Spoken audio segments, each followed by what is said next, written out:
The forgotten civilizations before history began, ancient documents, reveal a truth too shocking to believe long before the first pyramids rose from the sands.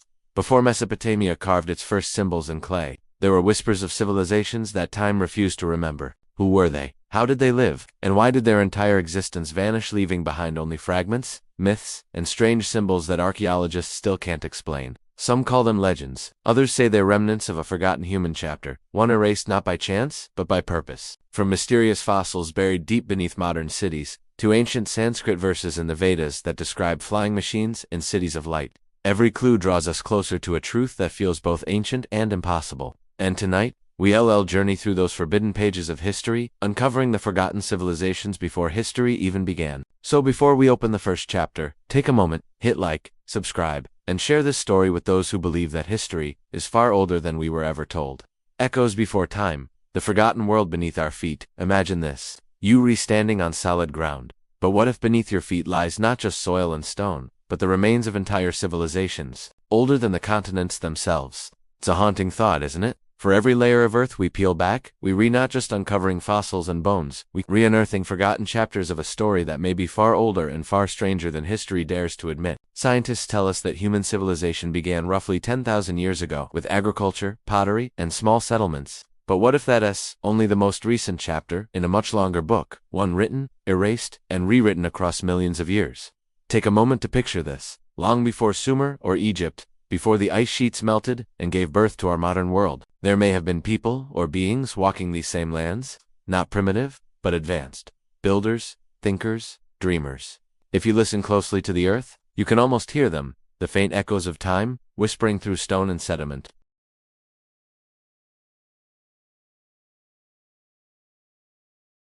The language of the earth. Every rock carries a memory. Sediment layers, like pages in an ancient book, record fire, flood, and silence. Fossils reveal moments of life frozen forever. Yet every so often, archaeologists find something that doesn't belong. A fossilized human footprint beside a dinosaur track. A metal sphere embedded in 3 billion-year-old rock. A carved stone where none should exist. Of course, mainstream science dismisses these as anomalies, coincidences, or contamination. But what if they're not? What if these anomalies are messages from a forgotten world, evidence of civilizations so ancient, their ruins have turned to dust, and their bones to myth?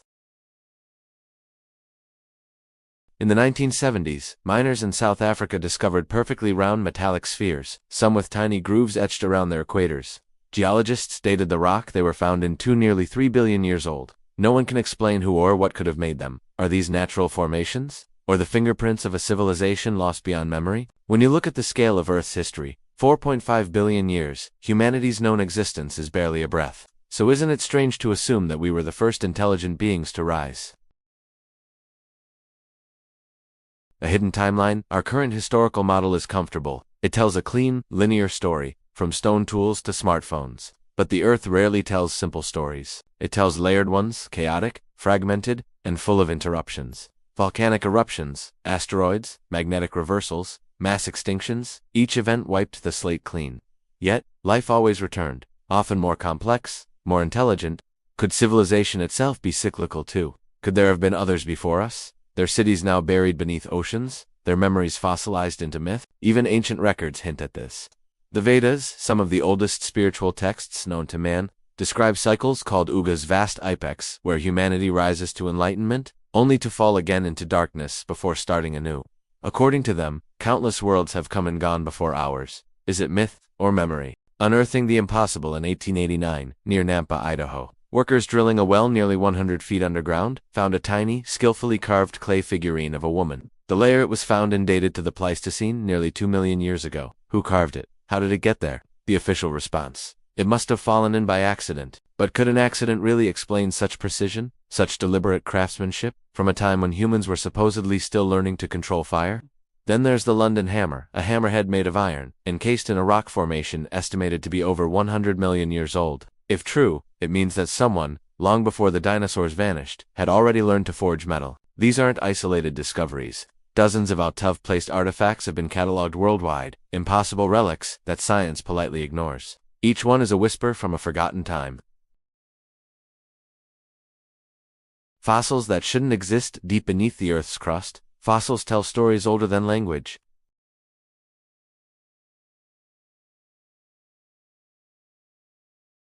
In one case, a fossilized human-like footprint was found in sandstone dating back 300 million years. In another, an imprint resembling a sandal, complete with stitching, was discovered in a Permian layer, a time when dinosaurs hadn't yet appeared. Skeptics argue that these are mere coincidences, natural patterns resembling footprints. But nature rarely carves symmetry so perfectly. So, we must ask ourselves, is it possible that intelligent life, not necessarily human, once walked this planet long before our known ancestors? Imagine an age where beings understood energy, vibration, and light, perhaps in ways we're only beginning to rediscover. Could their knowledge have survived in fragments encoded in myth, hidden in sacred texts, or buried beneath layers of soil waiting for rediscovery?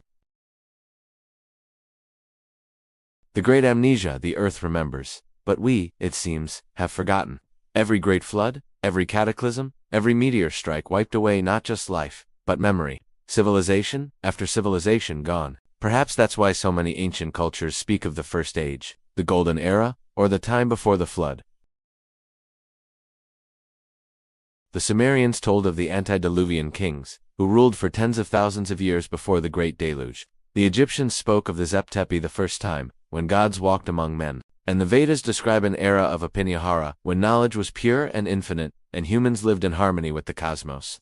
Different lands, different languages, yet all remembering a time before history. Coincidence? Or the fragments of one shared, forgotten memory? Listening to the Earth, every archaeological discovery begins with a question. What if there's more? That same curiosity drives us to keep digging, keep listening. Beneath our cities, our mountains, and even our oceans lie echoes of worlds erased, waiting to be found. And maybe, just maybe, we're not discovering them by accident. Maybe they're calling to us, reminding us of who we once were. Think about it. Why do so many of us feel an almost instinctive nostalgia for ancient places, for ruins, for the unknown? Maybe it's because somewhere deep within us, in the oldest parts of human memory, we remember. We remember skies unpolluted by time. We remember the hum of forgotten machines. We remember the first light of dawn, shining on cities now turned to dust. Cliffhanger, transition. If the earth beneath our feet hides traces of civilizations long forgotten, then what about the monuments that still stand? Structures so precise, so impossibly engineered, that even our best scientists can't fully explain them.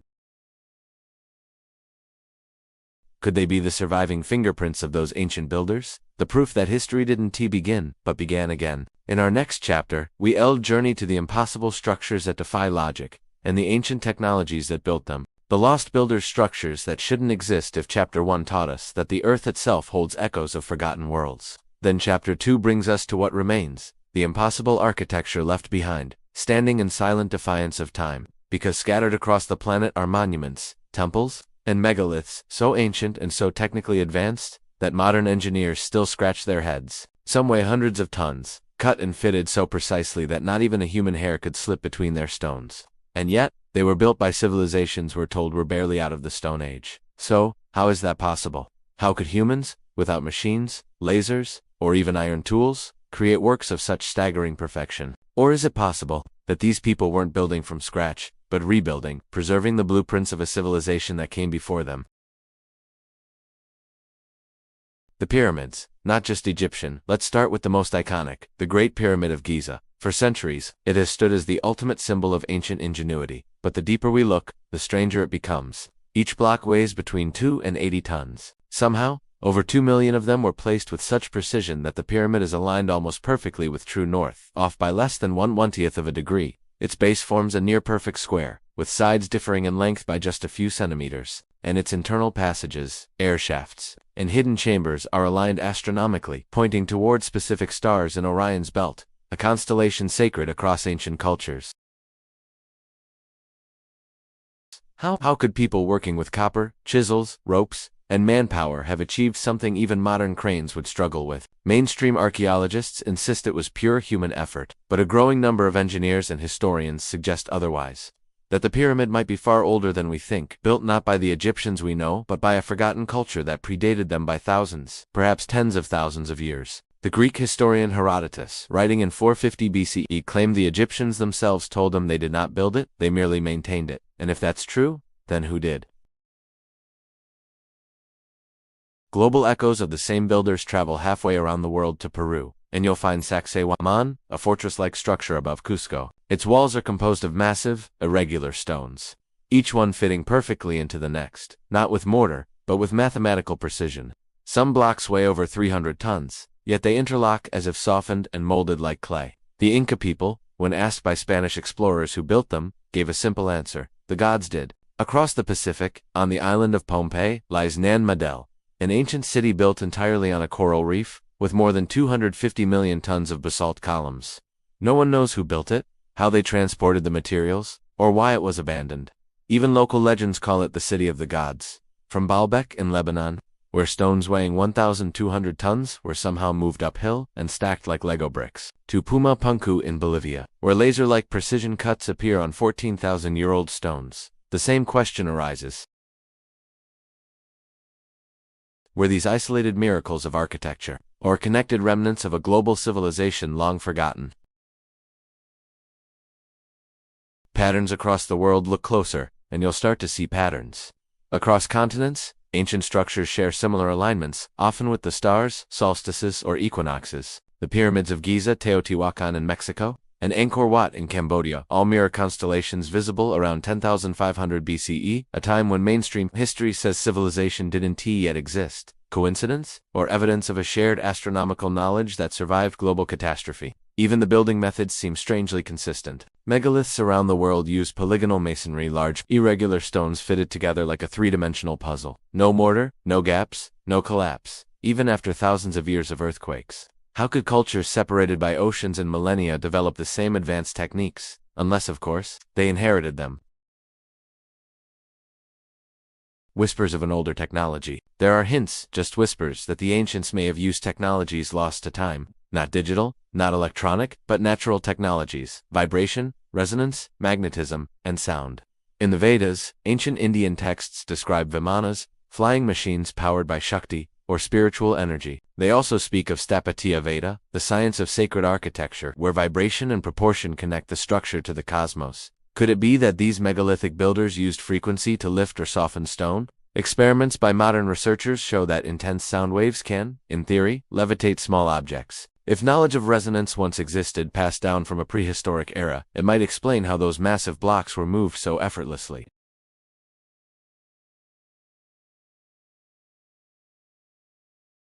In the Andes, locals still speak of singing stones, rocks that hum when struck.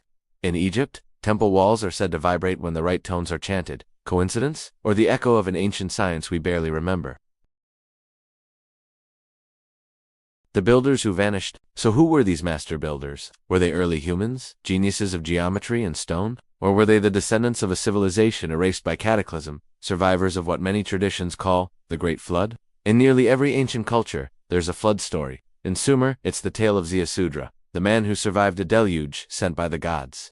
In India, it's Manu, who was warned by a divine fish. In Greece, it's Deucalion. In Mesoamerica, it's Coxcox. Each story speaks of destruction followed by rebirth, and of knowledge preserved by a few chosen survivors. Perhaps those survivors were the builders, carrying ancient memory into a broken world, rebuilding with the remnants of their lost civilization. Some researchers suggest they may have belonged to a now vanished global culture, a mother civilization whose outposts became Egypt, Mesopotamia, the Indus Valley, and the Americas. A civilization erased not by time, but by catastrophe. Monuments that defy explanation. Consider Göbekli Tepe in modern-day Turkey, the world's oldest known temple complex. Dating back to around 12,000 years ago, it predates agriculture, writing, and even the wheel. Its builders carved enormous stone pillars weighing up to 20 tons, decorated with intricate animal reliefs, and arranged them in precise circles aligned to celestial events. It was buried deliberately, as if its creators wanted to protect it from something. Archaeologists call it the site that shouldn't exist, because if it's that old, it means human civilization, complex, organized, spiritual, began long before we were taught to believe. And if Göbekli Tepe is just the one we found, how many more lie buried beneath deserts, jungles, and oceans? The great question when we gaze at these impossible structures from the frozen Andes to the sands of Egypt, one question echoes louder than ever: did humans forget how to build, or did we forget who taught us? What if, in the deep past, Earth hosted not just one civilization, but many, rising and falling like the tides, leaving behind cryptic reminders of their genius? Some of these civilizations may have reached heights of understanding, not through machines, but through the harmony of nature, energy, and consciousness. The Apanihara, mentioned in early Vedic stories, describe an age where humans lived in balance with divine knowledge, the science of light. Could that be what we're seeing in these structures? Not just architecture, but encoded wisdom, a blueprint for cosmic understanding. A living mystery today. We study these ruins with drones, lasers, and computer models. We measure, map, and analyze, but we rarely listen. What if these stones were meant to speak? What if their placement, angles, and proportions form a language of their own, a language of frequency and light? Every civilization builds monuments, but not all of them build for eternity. Yet these builders did. They didn't just want to be remembered, they wanted to remind us that we are part of a much older story. Perhaps that's why we're drawn to these places. Machu Picchu, Stonehenge, Giza, not just as tourists, but as pilgrims. Some quiet part of us knows we've been here before. Cliffhanger transition. If these impossible structures are the bones of lost civilizations, then the heart of their knowledge may still be alive, hidden in the oldest texts, preserved in myth, whispered in ancient chants. Because before there were pyramids or palaces, there were words. Sacred verses passed from mouth to mouth, describing the heavens, the gods, and the technologies of light. And in our next chapter, we'll open those ancient books, the Vedas, the Upanishades, and the sacred songs that describe the impossible. Flying machines, cosmic wars, and knowledge that even today feels futuristic. The Vedas and the sky people, myths or memories. For thousands of years, before the first book was ever bound, before paper existed, there were voices. Voices that carried memory across deserts, jungles, and mountains. Those voices became hymns, and those hymns became the Vedas, ancient Sanskrit scriptures that tell stories not just of gods and men, but of other worlds. And when you listen to them closely, really closely, you start to feel something uncanny, as if they're not just telling a story, but remembering one.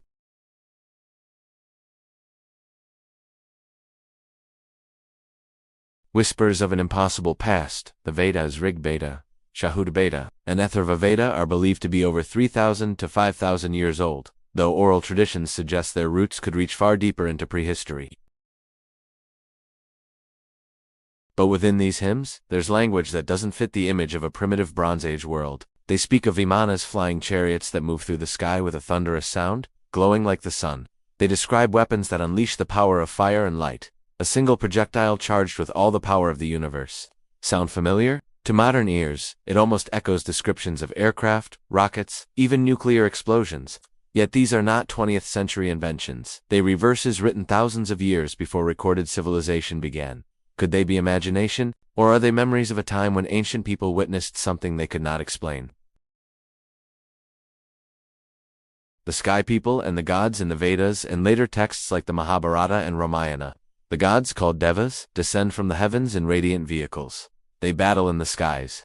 They teach humanity knowledge of astronomy, medicine, architecture, and cosmic order. And when their work is done, they rise back to the stars. But here's the curious thing. These gods behave like the deities of simple myth. They're described with detail. Their machines have dimensions, propulsion systems, control chambers, and sound patterns. The ancient texts even specify metals used in construction and the types of energy they harnessed. Lightning, solar, and mercurial engines. One section, the Samarangana Sutrodhara, devotes nearly 250 verses to describing the building and flight of them. It speaks of machines that fly with the wind, capable of traveling vast distances on their own, power glowing like a fire without smoke. So we must ask, were these stories allegorical or eyewitness accounts? Memory or metaphor? Skeptics often say these are poetic metaphors, imaginative descriptions of cosmic truths. And perhaps they are. But when ancient texts across the world, from the Sumerian Enuma Elish to the Mayan Popol Vuh, tell eerily similar stories of beings descending from the heavens, sharing knowledge, and then vanishing, the line between myth and memory begins to blur. In the Rig Veda, the gods are described as shining ones, beings of immense brilliance who came from the sky. In Sumer, the Anunnaki were those who came down from the heavens. In Egypt, the Neteru, the gods walked with man in the first time. Different names, different lands, but the same narrative thread, contact. Could it be that these gods were not divine in the supernatural sense, but advanced beings from an earlier epoch of Earth or beyond it? Perhaps they were survivors of the forgotten civilizations we explored in the previous chapters, returning to rebuild what had been lost. Upanishades, the forgotten science of light. The Upanishades, a term rarely discussed outside esoteric circles, appears in fragments of Vedic commentary and later oral traditions. It refers to the science of radiance, a knowledge of light, energy, and consciousness that once unified matter and spirit. According to these ancient philosophies, The world was not solid and separate, but a vibration, a frequency of divine light. Sound mystical? It is. But what is fascinating is how closely this aligns with what modern physics now tells us, that everything is vibration, energy condensed into form. Could it be that the ancient sages of the Apinihara age had a way of understanding, or even using these vibrations in practical ways? If they mastered the harmony between consciousness and energy, it could explain why their architecture, music, and rituals all revolve around resonance, frequency, and sound. Temples, for example, weren't just buildings, they were energy devices designed to channel vibration. Mantras weren't mere prayers, they were sound frequencies that could alter states of reality. And light Jyoti was not only symbolic but literal, the life force itself. Perhaps that's why so many ancient texts insist that in the beginning, there was sound, and perhaps, in that sound, was science. Ancient texts, modern parallels if you take the Mahabharata's descriptions of celestial battles and place them beside modern warfare, the parallels are unsettling. It speaks of blazing projectiles, a column of incandescent smoke, and an explosion brighter than 1,000 suns. These aren't phrases typical of poetry. They sound like observation. When the atomic bomb was first tested in 1945, physicist J. Robert Oppenheimer, who had studied Sanskrit, famously quoted from the Bhagavad Gita, "Now I am become death, the destroyer of worlds." Why that line? Because it resonated? Because perhaps, deep down, Oppenheimer recognized something haunting, that the ancients might have known power far greater than ours. But if they did, where did that knowledge go? Was it lost in the cataclysms that ended the last ice age, the same floods remembered by every ancient culture? Or was it hidden, sealed away, waiting for humanity to mature enough to rediscover it? The cycle of knowledge. The Vedas describe vast cycles of time, yugas each lasting thousands of years. In the Golden Age, humans lived in harmony with divine knowledge. In each age that followed, that connection weakened, until the present era, Kali Yuga, the age of darkness and confusion. But even in darkness, light persists. Perhaps our fascination with ancient mysteries, our hunger to know who we once were, is the echo of that lost knowledge calling us back. The sages spoke of Shruti, that which is heard. Knowledge was received, not invented. Maybe that's the secret of these texts. They're not just historical records, but transmissions, memories of a time when humanity listened to the universe instead of dissecting it. Did the Vedas remember the prehistoric world? What if the Vedic civilization was not the beginning, but a revival, the continuation of a much older wisdom? Ancient Indian astronomy, for example, contains calculations of planetary cycles accurate to within seconds. Knowledge, supposedly impossible without telescopes or advanced mathematics. Texts like the Surya Siddhanta describe Earth's rotation, gravity, and even the precession of the equinoxes. How did they know this? Trial and error, or inherited memory? Some Indian scholars, like Bal Gangadhar Tilak, suggested that certain hymns describe skies as they would have appeared over 10,000 years ago, long before the supposed dawn of civilization. If that's true, then the authors of these hymns either preserved ancient records or lived through those times themselves. Could they have been the descendants of survivors from a prehistoric world, the same world whose monuments we now call impossible? Myth is memory. Let's step back.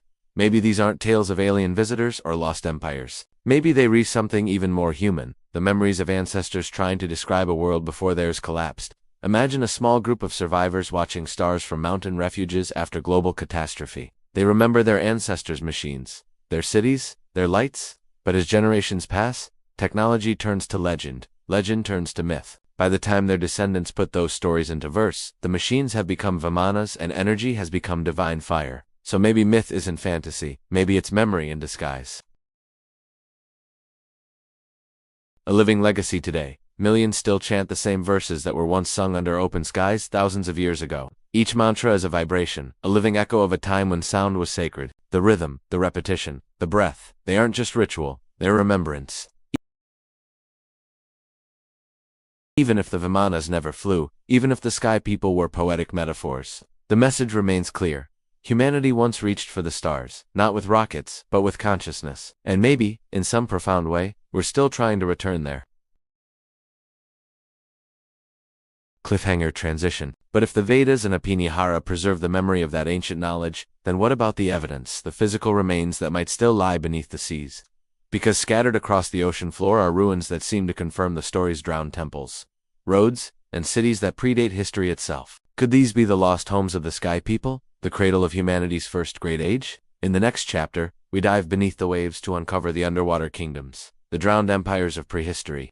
Underwater kingdoms, the drowned empires of prehistory, the ocean holds its secrets well. Beneath its waves lie entire worlds, cities, temples, and monuments swallowed by time. They are silent now, hidden under centuries of coral and silt. But once they may have been the centers of great civilizations that vanished almost overnight. When you look at the sea not as a boundary but as a mirror, it reflects something haunting, a memory of a world before the flood.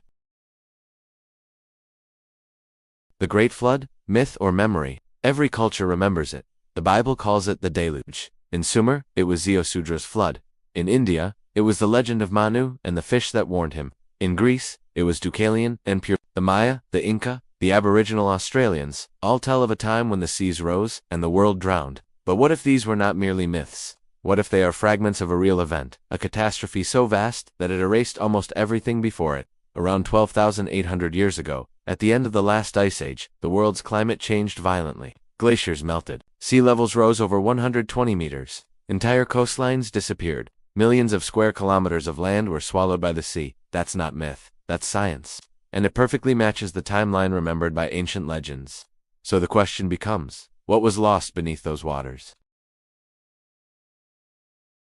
Dwarka, the golden city beneath the waves. In western India, off the coast of Gujarat, lies a place once thought to exist only in legend, Dwarka, the city of Lord Krishna. For centuries, it was dismissed as myth, a holy story from the Mahabharata. Then, in the early 2000s, sonar scans and underwater excavations revealed something incredible. A massive submerged city complete with walls, streets, and stone structures lying 40 meters beneath the Arabian Sea. Carbon dating of artifacts retrieved from the site places its age at more than 9,000 years old. That's thousands of years older than the pyramids of Egypt. Ancient texts describe Dwarka as a radiant city, built on the sea, with palaces as bright as the sun, connected by roads and channels. When Krishna departed the world, it was said that the ocean swallowed the city whole. Now, science shows it may have literally happened. Was this the home of a mythic god? Or the last remnant of an ancient civilization that inspired the legends of the gods themselves?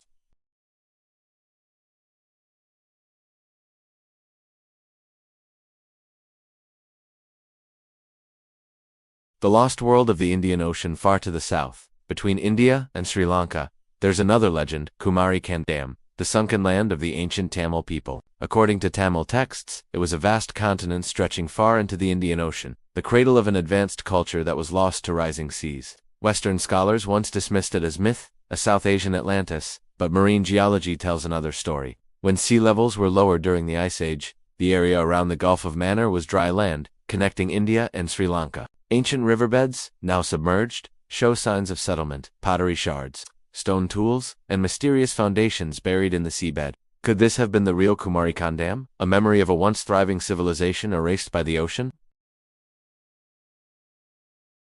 The Yanaguni Monument, Japan's underwater pyramid. Off the southern coast of Japan, near the island of Yanaguni, lies one of the most mysterious structures ever found beneath the sea.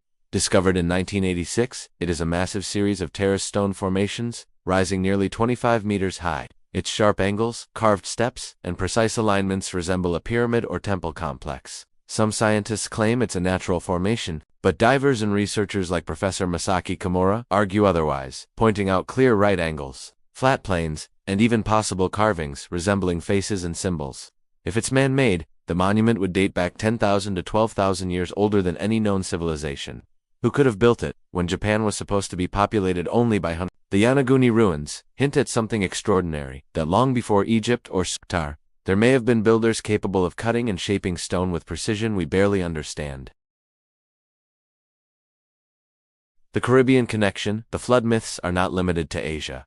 Across the world, in the Caribbean, explorers have found similar underwater structures near Cuba's western coast.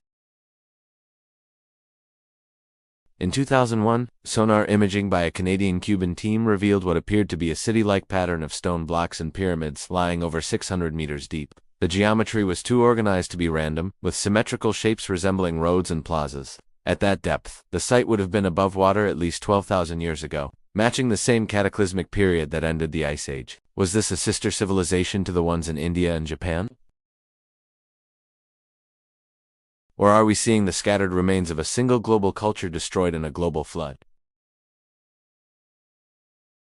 the fingerprints of a lost civilization archaeologist. And author Graham Hancock calls these sites the fingerprints of the gods. He suggests they are the remains of an advanced prehistoric culture that existed before the Great Floods, a civilization that mapped the stars, built massive monuments, and passed its knowledge to later societies after the cataclysm. Mainstream archaeology hesitates to accept this idea, not because there's no evidence, but because it rewrites everything we think we know about history. If civilizations like Dwarka and Yanaguni are truly as old as they appear, then humanity's story doesn't begin 6,000 years ago with Mesopotamia. It begins much earlier in the shadows of prehistory. The cataclysm, the day the world changed. What could have caused such a global flood? Geologists point to the Younger Dryas impact hypothesis, the idea that a massive comet or asteroid struck Earth around 12,800 years ago, shattering the ice sheets and triggering sudden global flooding. If true, the event would have caused instant chaos, massive fires, tidal waves, and years of darkness. Civilizations living along the coasts where humans have always built their greatest cities would have been wiped out completely. Those who survived would have fled inland, to mountains and highlands. And maybe they became the ancestors of the mythic survivors, the ones who rebuilt and carried fragments of knowledge forward into Egypt, Sumer, India, and Mesoamerica. This could explain why the world's earliest cultures all say the same thing: we were taught by the gods. Echoes beneath the waves. If you dive in silence through these underwater ruins, you can almost feel it, the pulse of memory beneath the coral. A column half buried, a carved stone that once stood in a temple courtyard, a pattern of steps that lead nowhere now, but once led to the heart of a city. Each ruin whispers a story of light, of knowledge, of loss. The ocean is not empty. It is a library. We just forgot how to read it. From the sea to the stars, here's a strange thing. Ancient cultures not only remembered the flood, but often said their ancestors came from the sea, or returned to it. In Egypt, Osiris arrived by boat from the stars. In Sumer, Awanas, the fisherman, rose from the Persian Gulf to teach mankind wisdom. In Mesoamerica, Quetzalcoatl, the feathered serpent, came from across the waters. In India, Matsya, the fish avatar of Vishnu, guided Manu's boat to safety after the flood. Why do all these stories link the sea and the stars? As if humanity's origins and destiny were somehow tied to both. Maybe the ancients were trying to tell us that our story began not in isolation, but in cycles of rise, fall, and rebirth between land, ocean, and sky. The forgotten maps, old legends, speak of maps drawn before the flood, showing coastlines that shouldn't have existed. One of the most famous, the Piri Reis map, 1513 CE, shows Antarctica's outline without ice. That detail wasn't rediscovered until the 20th century. How could a 16th century admiral have known it? Perhaps he copied it from older sources, maps inherited from civilizations that lived before the seas rose.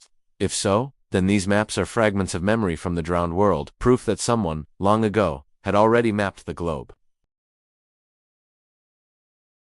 The return of the memory. We stand now in a time when the seas are rising again. It's almost poetic, as if history itself is repeating, and the ocean is reminding us of the stories it once took. The more we explore the deep, the more we uncover traces of the world that came before us. The question isn't whether there was a civilization before the flood. The question is, how much of it remains, and what will we do when we finally find it?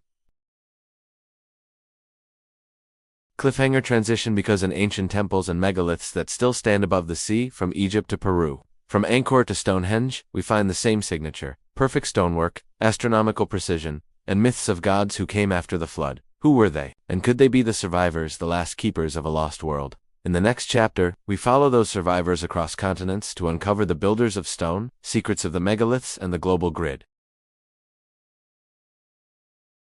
Messages in stone, unexplainable artifacts, and out-of-place objects. The story of human history is written in stone. But what if some of those stones don't fit the story we've been told? Across the world, archaeologists and explorers have found objects that seem impossible: tools, carvings, and structures that whisper, "We were here long before you think."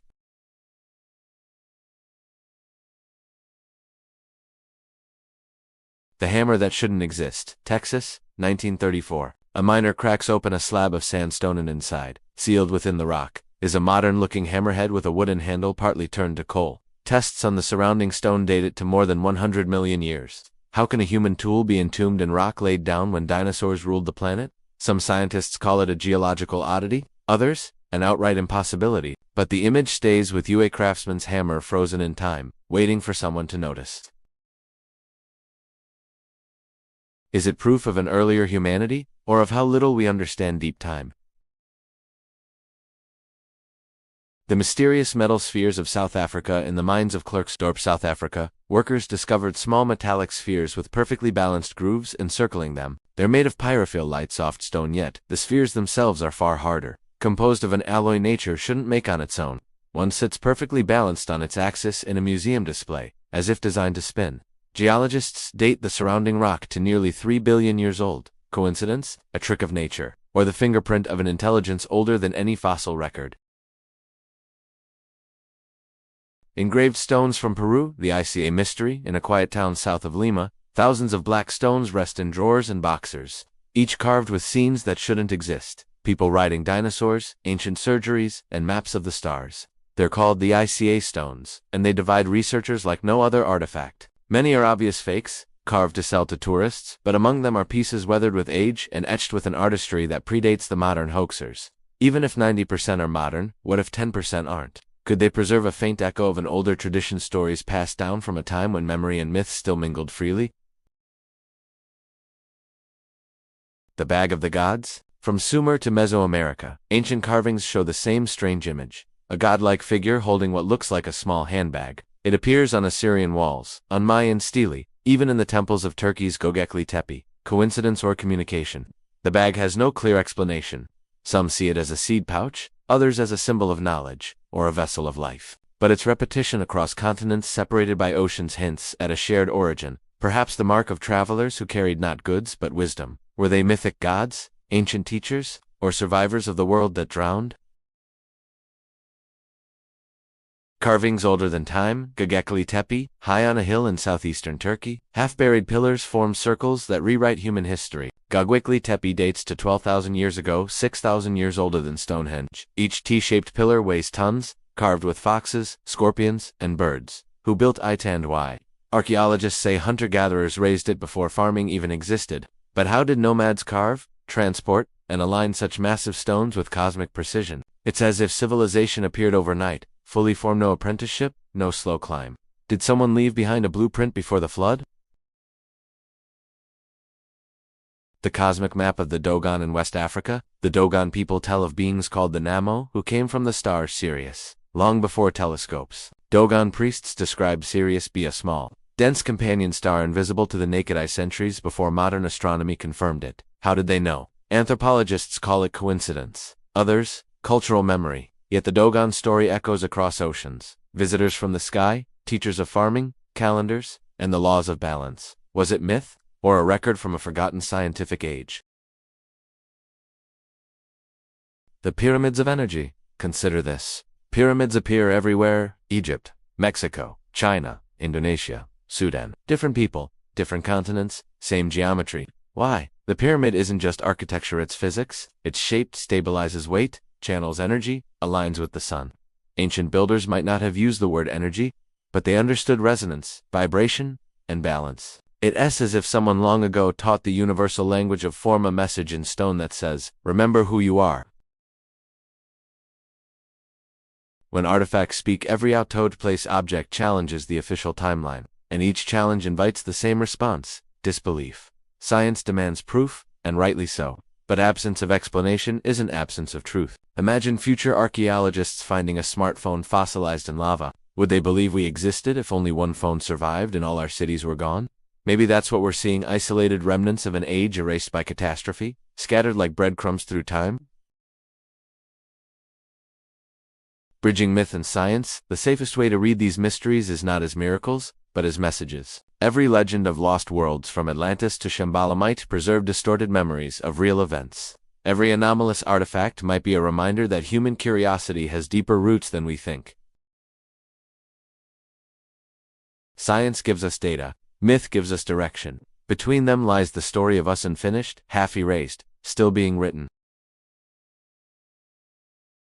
Messages in stone, unexplainable artifacts and out-of-place objects. The story of human history is written in stone. But what if some of those stones don't fit the story we've been told? Across the world, archaeologists and explorers have found objects that seem impossible: tools, carvings, and structures that whisper, "We were here long before you think." The hammer that shouldn't exist. Texas, 1934. A miner cracks open a slab of sandstone and inside, sealed within the rock, is a modern-looking hammerhead with a wooden handle partly turned to coal. Tests on the surrounding stone date it to more than 100 million years. How can a human tool be entombed in rock laid down when dinosaurs ruled the planet? Some scientists call it a geological oddity, others an outright impossibility, but the image stays with you, a craftsman's hammer frozen in time, waiting for someone to notice. Is it proof of an earlier humanity, or of how little we understand deep time? The mysterious metal spheres of South Africa and the mines of Klerksdorp, South Africa. Workers discovered small metallic spheres with perfectly balanced grooves encircling them. They're made of pyrophile-like soft stone, yet the spheres themselves are far harder, composed of an alloy nature shouldn't make on its own. One sits perfectly balanced on its axis in a museum display, as if designed to spin. Geologists date the surrounding rock to nearly 3 billion years old. Coincidence? A trick of nature, or the fingerprint of an intelligence older than any fossil record. Engraved stones from Peru, the ICA mystery in a quiet town south of Lima. Thousands of black stones rest in drawers and boxers, each carved with scenes that shouldn't exist. People riding dinosaurs, ancient surgeries, and maps of the stars. They're called the ICA stones, and they divide researchers like no other artifact. Many are obvious fakes, carved to sell to tourists, but among them are pieces weathered with age and etched with an artistry that predates the modern hoaxers. Even if 90% are modern, what if 10% aren't? Could they preserve a faint echo of an older tradition, stories passed down from a time when memory and myth still mingled freely? The Bag of the Gods? From Sumer to Mesoamerica, ancient carvings show the same strange image. A godlike figure holding what looks like a small handbag. It appears on Assyrian walls, on Mayan stelae, even in the temples of Turkey's Göbekli Tepe. Coincidence or communication? The bag has no clear explanation. Some see it as a seed pouch, others as a symbol of knowledge, or a vessel of life. But its repetition across continents separated by oceans hints at a shared origin, perhaps the mark of travelers who carried not goods but wisdom. Were they mythic gods, ancient teachers, or survivors of the world that drowned? Carvings older than time, Göbekli Tepe, high on a hill in southeastern Turkey. Half-buried pillars form circles that rewrite human history. Göbekli Tepe dates to 12,000 years ago, 6,000 years older than Stonehenge. Each T-shaped pillar weighs tons, carved with foxes, scorpions, and birds. Who built Itandwy? Archaeologists say hunter-gatherers raised it before farming even existed. But how did nomads carve, transport, and align such massive stones with cosmic precision? It's as if civilization appeared overnight, fully formed and no apprenticeship, no slow climb. Did someone leave behind a blueprint before the flood? A whisper through the ages. Stand before one of those ancient stones. Run your fingers along the carved grooves. Feel the grain, the cold surface, the impossible precision. Ask yourself, who were you, stone carver of forgotten ages? And would you recognize us now? Because maybe we're the same souls, reborn in another cycle, still searching, still chiseling meaning into the rock of time. Cliffhanger transition. These artifacts are fragments of memory, but above the waves. In the standing monuments of the post-flood world, that memory takes full form. From Egypt's Giza Plateau to Peru's high Andes, stones locked together with no mortar, fitting so perfectly that even a sheet of paper can't slip between them. How? Who taught that art? The Great Reset, extinctions, floods, and the memory of cataclysm every few thousand years. The earth takes a breath and then, it resets. Civilizations rise, build, flourish, and then, they vanish. Sometimes slowly, sometimes in an instant. We've always called these moments disasters. But to the planet, they are just pulses in the heartbeat of time. So what happens when the world decides it's time to begin again?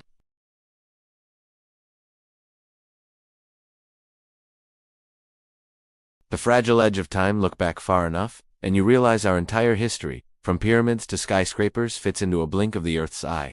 Beneath our feet lie layers of forgotten ages. Ice ages, fire ages, ages of flood and darkness. Each one ended with silence, and each silence gave way to rebirth. But what caused these resets? Meteor strikes, volcanic winters, or something deeper, a rhythm written into the planet itself. When the sky fell, the Younger Dryas impact, around 12,800 years ago, something extraordinary happened. The Ice Age was ending. Humanity was spreading. Then the world burned. Evidence now points to a series of massive comet fragments striking the northern ice sheets. The result? Firestorms, shockwaves, and a global flood that erased coastlines and species overnight. Scientists call it the Younger Dryas impact event. Temperature records show an abrupt, catastrophic cooling that lasted more than 1,000 years. The mammoths, saber-toothed cats, and giant sloths vanished. And perhaps, so did an ancient civilization. Myths of the flood appear everywhere, from Noah's Ark to Manu's boat, from Gilgamesh to Quetzalcoatl, different names. One memory? Was this the moment history began again, after something older was lost forever? The global firestorm, imagine it, the night sky lit not by stars but by fire. Comet debris raining down, setting forests ablaze from North America to Siberia.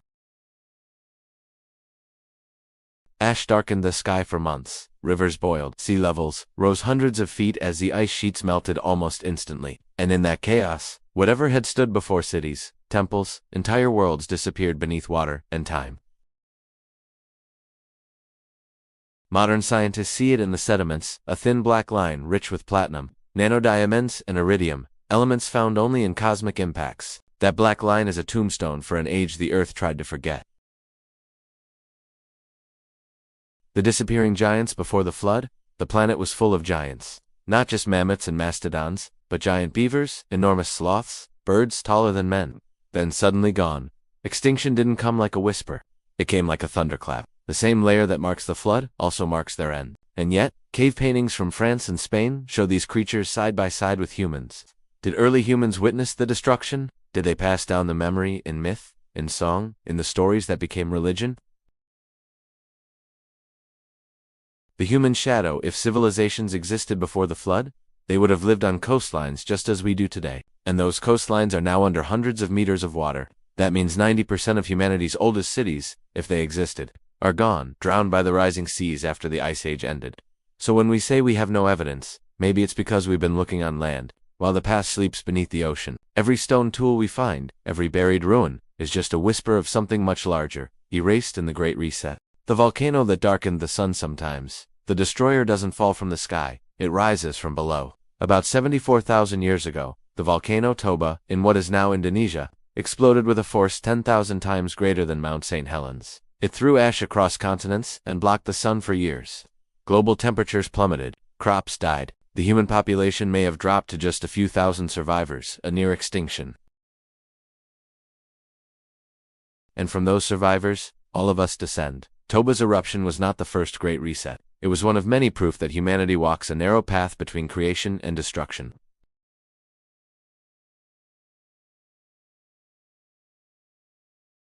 The flood that shaped the world, every region remembers its flood. China's Great U taming the waters. The Aboriginal tales of Ngrunderi who chased the sea inland. The Mayan Papo Va, describing a sky that fell and a world covered by waves. Even Plato's tale of Atlantis, a great island that sank beneath the sea in a single day and night. These are not coincidences, they are memories. The same story told in different languages, like echoes bouncing through time. A planet's long memory. When we stand among the ruins of the ancient world, we often forget how temporary everything is.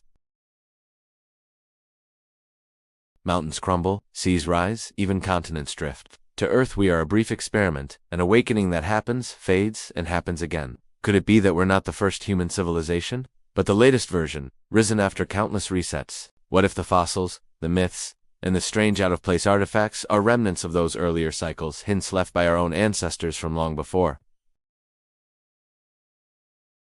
Science and myth meet in the middle. For centuries, science dismissed ancient myths as superstition. But now, geology and astronomy are starting to confirm what myth always knew, that our world has been destroyed, rebuilt, and reborn, over and over again.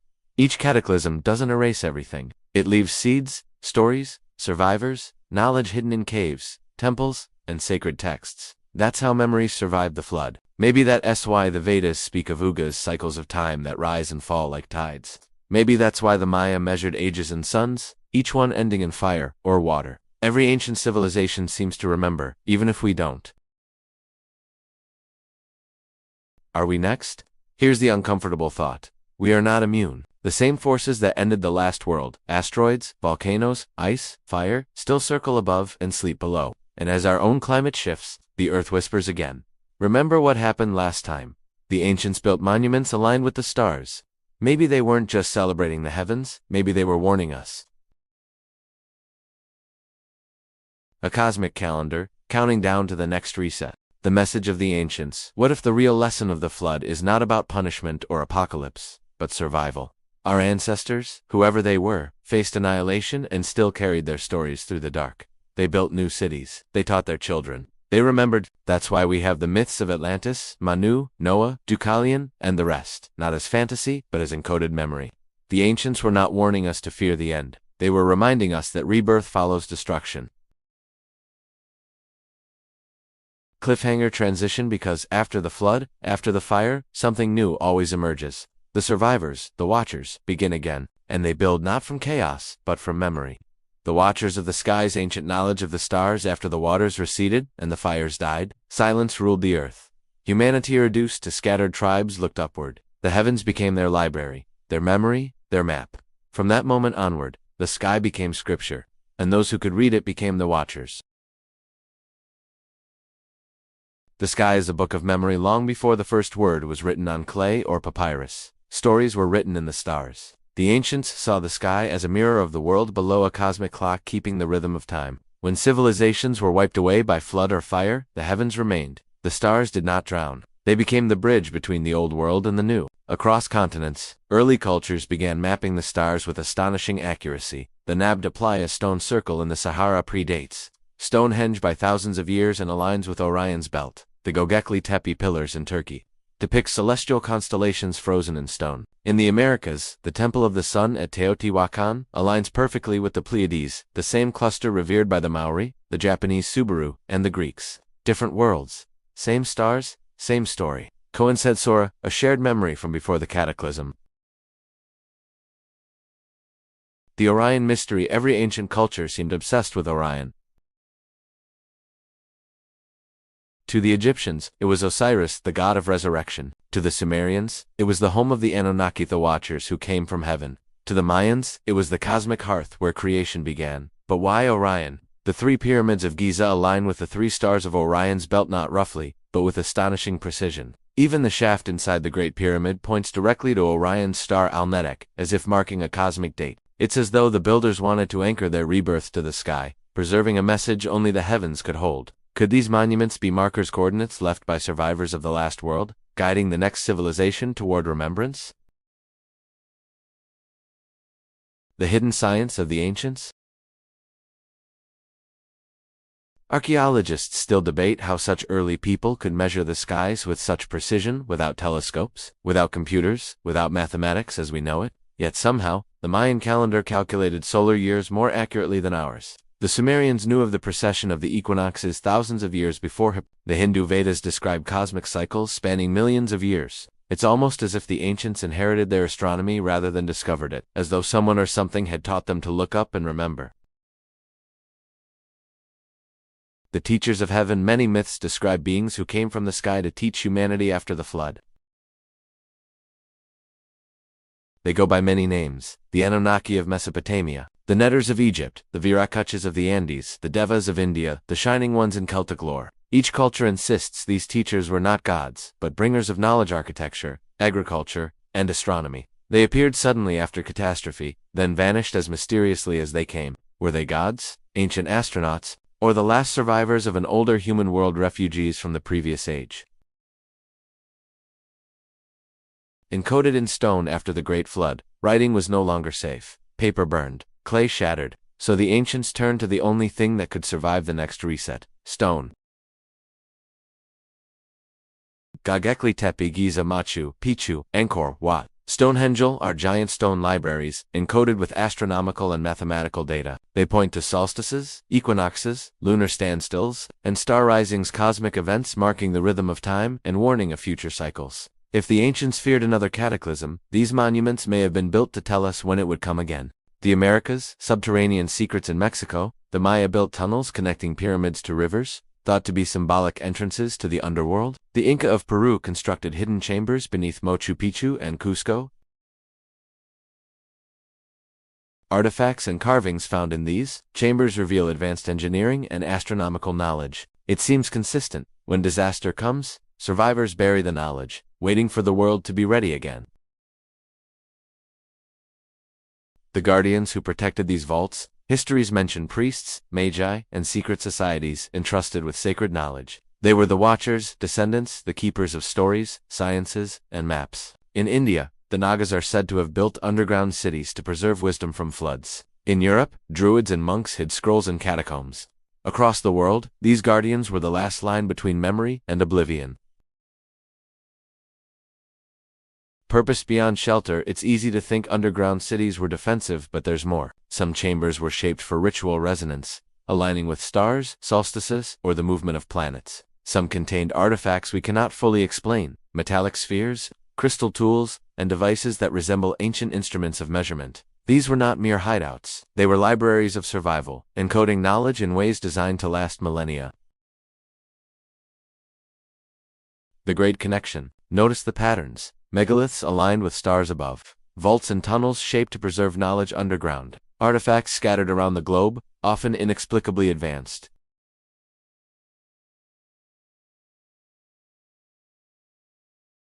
Above the surface, floods erase civilizations. Below, the vaults preserve them. The ancients learned, survival requires both the heavens and the earthlight to remember, darkness to protect.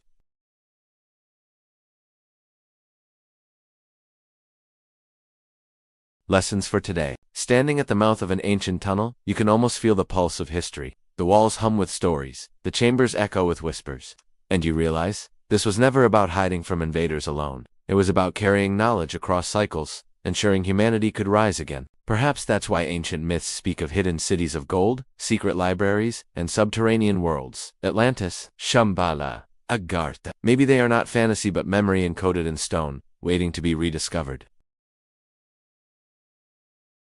Cliffhanger. Transition. From the vaults beneath the earth, humanity began to climb back to the surface. They rebuilt cities, observed the stars, carved stones, and passed on fragments of ancient wisdom. Yet some knowledge remained too dangerous, too precious, for the casual eye. The legacy of the lost? How forgotten knowledge shaped civilization after the floods, the fires, and the resets. Humanity returned to the surface. The survivors carried memories of the old world, both encoded in story and preserved in stone. And slowly but deliberately they began to shape the new world. History, as we know it, may be the echo of a much older story. From ruins to cities, consider Mesopotamia, the cradle of civilization. Around 6,000 years ago, Sumerians built the first cities, ziggurats, and irrigation systems. But how did they know to align temples with celestial events, or to create cuneiform writing? Some scholars suggest that knowledge of the stars, mathematics, and agriculture did not start with them. It was inherited from survivors who remembered a pre-flood world. The Watchers, the guardians of underground vaults, may have been teachers, guiding humanity to rebuild in the right way. The builders of stone. Across the globe, we see the same genius emerge, independently. Egypt, massive pyramids aligned with Orion's belt. Peru, Machu Picchu, built with stones so precisely cut they fit without mortar. Europe, Stonehenge, perfectly tracking solstices. This is not coincidence. It suggests that knowledge, astronomical, architectural, mathematical, was transmitted intentionally. The descendants of the lost civilizations became the teachers of the new world. Mathematics and measurement. Look closely at ancient systems. The Sumerians divided circles into 360 degrees. The Egyptians used pi in pyramid construction. The Harappans built cities on standardized grid plans with remarkable precision. All of this appears suddenly, almost fully formed. It is as if someone handed humanity a toolkit, not a slow apprenticeship. Was this the survivors' way of passing on practical knowledge, ensuring the new civilizations would thrive? Legends of the sky and the sea. Many myths reference gods who taught skills after the floods. In Egypt, Thoth brought writing and wisdom. In Sumer, Oannes emerged from the sea to teach science. In India, Vishnu's avatars guided humanity after disasters. Across cultures, the story is the same. Survivors returning to share knowledge. Perhaps these are not divine tales, but historical memory encoded an allegory to survive future resets. Agriculture and the domestication of life post-cataclysm, humans returned to farming. The transition from hunter-gatherer life to settled agriculture seems abrupt, but maybe it was planned, not discovered. Evidence shows that certain plants and animals were selectively cultivated much earlier than previously thought. Could survivors have preserved seeds, livestock, and knowledge from the drowned world, distributing them as humanity recolonized fertile lands? Astronomy and calendars, the stars guided not only architecture, but timekeeping. Calendars emerged across civilizations in ways that are strikingly similar. Lunar cycles tracked in Mesopotamia, solar calendars in Egypt, complex intercalation in Mesoamerica. These systems were essential for agriculture, festivals, and survival knowledge too vital to lose. Passed down by those who had already seen civilization erased. Language and writing. Writing appears suddenly across multiple locations. Cuneiform, in Sumer, approximately 3200 BCE. Hieroglyphs in Egypt, approximately 3100 BCE. Indus script, approximately 2600 BCE. The speed and sophistication of these systems suggest inherited knowledge. Perhaps the survivors encoded their histories in symbols, ensuring that the true story of humanity would survive in shadow, waiting for rediscovery. The mystery of metal. Bronze, copper, and gold appear in multiple regions around the same time. Craftsmen created alloys, tools, and ornaments that rival modern techniques. Could this knowledge be a legacy of the lost civilizations, transmitted to new generations in secret workshops? It's a tantalizing possibility, the spark of civilization ignited again, but from a flame already burning long before. Religion and ritual. Religion may have been another method to preserve knowledge. Temple rituals, myths, and festivals encoded celestial alignments, agricultural cycles, seasonal floods. These cultural memories were vehicles of survival, cloaked in story, symbolism, and song. The ancients were not merely worshipping gods, they were remembering the old world, ensuring the wisdom of survival carried forward. The global grid of knowledge. When we look at the planet, it seems deliberate. Pyramids in Egypt and Mexico aligned on similar latitudes. Stone circles and temples worldwide reflect solstices, eclipses, and star risings. Underground vaults protected critical knowledge. This network scattered across continents suggests a coordinated effort by survivors to preserve civilization after catastrophe. A hidden legacy linking continents long before recorded history. A message through time. The question becomes, why preserve knowledge at all? Because those who survived knew the world is cyclical. Floods, fires, extinctions, they happen again. To prepare future generations, knowledge had to survive the reset, and humanity owes its existence not just to survival, but to the careful guardianship of wisdom. The bridge to today. As we study ancient pyramids, megaliths, and underground cities, we begin to see a continuous thread, a civilization before history, cataclysmic destruction, survivors preserving knowledge. Rebuilding civilization, transmitting wisdom across generations. This thread connects prehistory to recorded history. It suggests that what we think of as the beginning may only be the latest chapter in a much older story. Cliffhanger. Transition. The cycle of civilization, destruction, and rebirth repeats. And in the final chapter, we will explore the hidden truths that remain today, evidence scattered across oceans, deserts, and ancient texts that could finally reveal the full scope of humanity's forgotten history. The final revelation, unlocking the secrets of forgotten civilizations after traveling through lost cities. Underground vaults, megastructures aligned with stars, and artifacts buried for millions of years. We arrive at the final question. Who were the people who walked the earth before recorded history? And what were they trying to tell us? The forgotten architects. All evidence points to an unsettling truth. The civilizations we think of as the first, Sumer, Egypt, the Indus Valley, were not the beginning. They inherited knowledge from a deeper past. From megaliths older than Stonehenge to underground cities older than the pyramids, the proof is everywhere if we know how to look. These ancient architects were not primitive. They understood astronomy, engineering, metallurgy, and geometry in ways modern scholars still marvel at. They left their marks in stone, metal, and story, waiting for future generations to rediscover them. The true scale of human history. If we extend the timeline backward, fossil evidence shows humans and human-like beings have existed for millions of years. Artifacts like the Texas hammer or Klerksdorp spheres hint at advanced technology far earlier than accepted. Cataclysms, such as the Younger Dryas and Toba eruption, erased much of civilization, resetting the clock. Could it be that history repeats itself because human knowledge has always been cyclical? Perhaps we are the inheritors of multiple generations of lost civilizations reborn after cataclysm, always building on what survived. Evidence in the earth across continents. Archaeologists have uncovered anomalies, fossilized human tools in geologic layers, predating known civilizations. Cities buried under sediments, only partially excavated. Megalithic structures aligned with celestial events. Each discovery challenges conventional timelines, and together, they form a hidden history, a human story far longer and more complex than textbooks admit. Evidence in myth. Myths from every culture share striking parallels. Floods and fire destroying the old world. Teachers descending from the sky to share knowledge. Cycles of ages, yugas, and suns. These stories are not simply fanciful, they are encoded memory, carrying truths across millennia. Myths are time capsules, blending fact and allegory to survive the resets.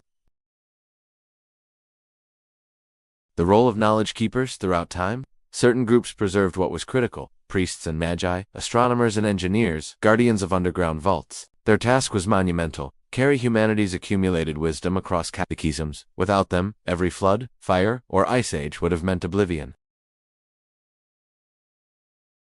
Ancient technology and lost skills. Some artifacts hint at technologies that exceed conventional understanding. Perfectly cut stones, heavier than we can easily move. Alloys and tools unknown to early civilizations. Advanced understanding of astronomy, resonance, and energy. Were these merely inherited skills, or did lost civilizations discover principles of science and engineering that modern humanity is only now rediscovering? The global connection. One of the most remarkable aspects of forgotten civilizations is their global consistency. Megalithic structures across continents shared myths and flood stories, similar astronomical alignments. Techniques for preserving knowledge underground. It's as if humanity once shared a single source of wisdom, then diverged after catastrophe. The survivors carried threads of that knowledge, weaving them into the civilizations we recognize today.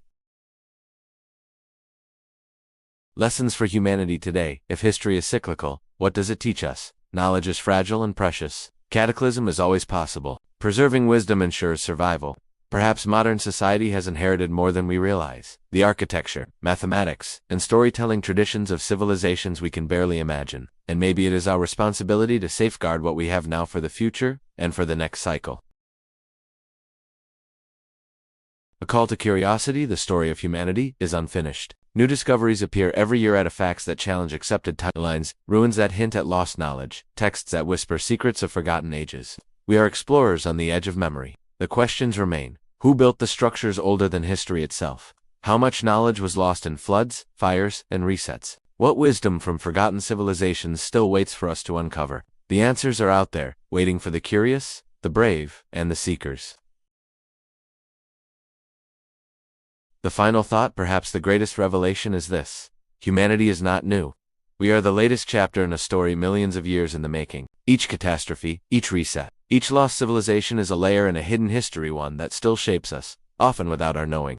The ancients left us messages in stone, metal, myth, and the stars, and now, it is up to us to read them. Because understanding our past may be the key to surviving the future.